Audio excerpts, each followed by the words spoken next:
Salutare, salutare tuturor și bine v-am găsit pe canalul meu. Astăzi o să vă arăt cum merg eu pe hoverboard. Să-mi spuneți voi dacă zic bine, hoverboard. Habar n-am. Hover sau hover, nu știu. Nu, habar n-am. Ca să vă demonstrez că e aici. Ai făcut fete în pielea oală?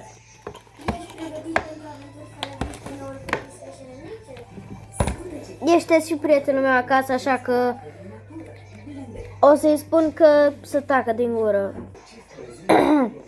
Ok, acum să-l pornim. Are baterie, 100% chiar. Durează vreo 2 ore să îl încarc. Și vă rog să nu scrieți în comentarii că pe cine a interesa. Vă rog.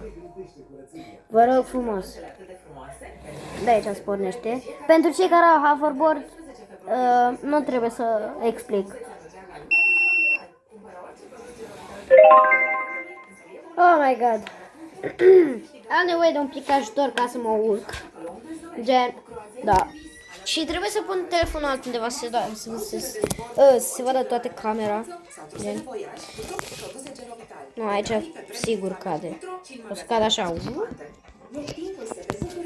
Uitați-vă un pic. Eu mă gândeam să-l pun aici. Să-l pun aici. Și după aia cădea pe aici.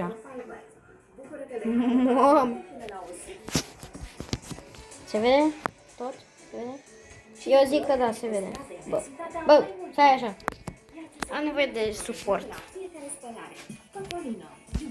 Gata, am luat și suportul. Ok. Bă. Mă, fixează-te. Și vreau să pun.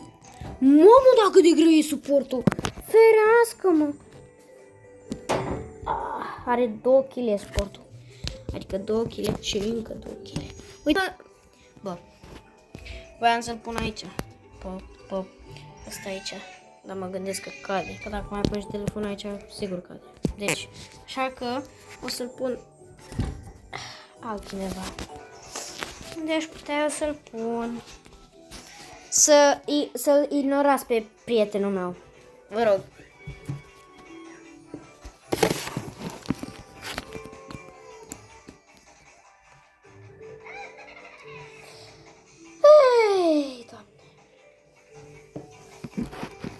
Dar nu se vede toată camera. Așa, se vede? Se vede aici acum toată camera. Bă, nu te cred. Deci nu te cred. Mă, toată camera. Ce are? Unde toată camera? Hai. Unde toată camera?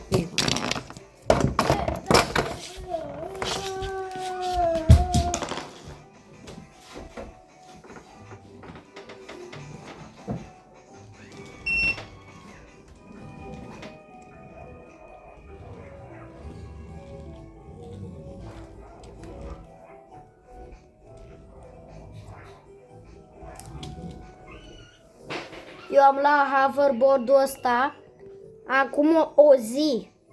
Deci eu am luat hoverboard-ul ăsta ieri. Deci eu am luat hoverboard-ul ăsta ieri. Ca să știți. Am luat hoverboard-ul ăsta ieri.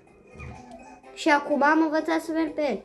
Deci, am fost cu tata să luăm hoverboard-ul de la Băneasa.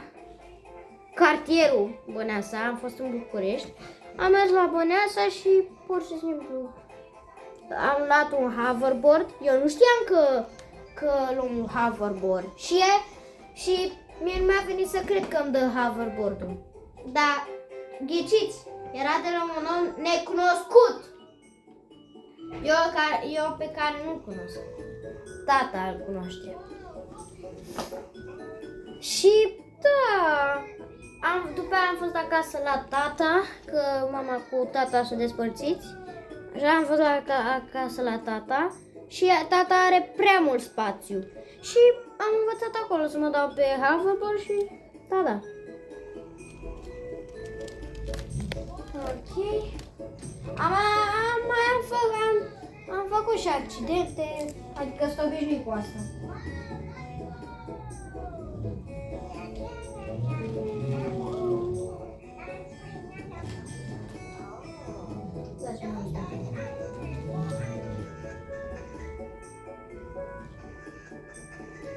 într-o zi vă promit că o să fac și tutorial. Adică nu vă promit, dar cred că o să fac și tutorial cum să vă dați pe hoverboard. Că eu fac și tutoriale, fac tot genul, tot feluri de conturi de genul, fac și chiar story time, fac de toate, fac și filmări cum Minecraft, dar nu știu cum face Silent. Cine știe pe Silent? Să scrie în comentarii.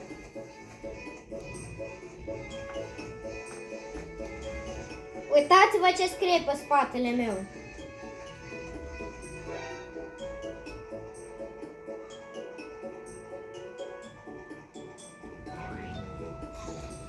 Ați văzut? Acum am să iau telefonul și opa, să vă arăt cum mă duc eu pe ăsta. Ca să vă arăt.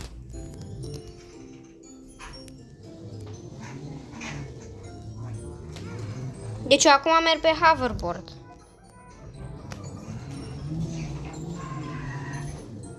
Oile!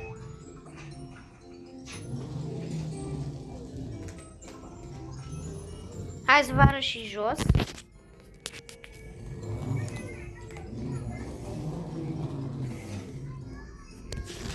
Și uitați, știți ce mi se pare tare?